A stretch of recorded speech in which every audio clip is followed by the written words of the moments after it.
বসন্ত ঋতুকালীন ভগৱতী দুৰ্গাৰী স্বতিথিত যথাৱত এপাহি শ্ৰীচৰণত ভক্তই আহি নিজে জলাভিষেক কৰি আদি শৰণাগত হৈছে। শৰণাগতক ৰক্ষা কৰিবা।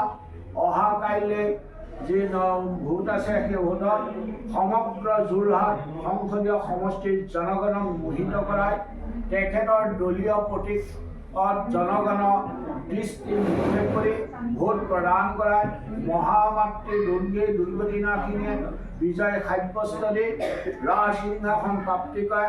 হৰৱাৰী গৌৰী প্ৰসন্ন হৈ সৰ্বমনোবাঞ্ছা পৰিপূৰ্ণ কৰি ভাৰতবৰ্ষ তথা অসম প্ৰদেশৰ হৈ তেখেতে কৰ্ম কৰিবৰ কাৰণে মাতানী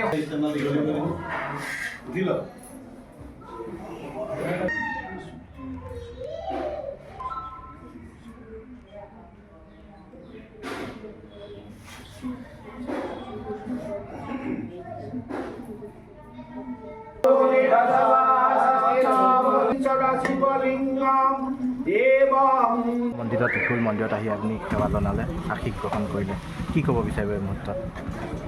আজি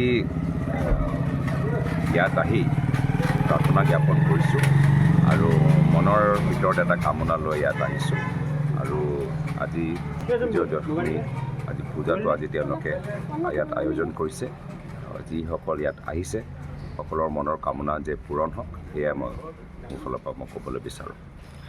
ৰাজনীতিৰ কথালৈ যাব নিবিচাৰোঁ আজি, কিন্তু ভাৰতীয় মুহূৰ্তত আমি সকলোৱে জানো গণতন্ত্ৰ ৰক্ষা কৰা মুহূৰ্ত আহি পালে আৰু প্ৰত্যেক নাগৰিকৰ দায়িত্ব যে তেওঁলোকে গণতন্ত্ৰ ৰক্ষা কৰক। ঠিক আছে, ধন্যবাদ।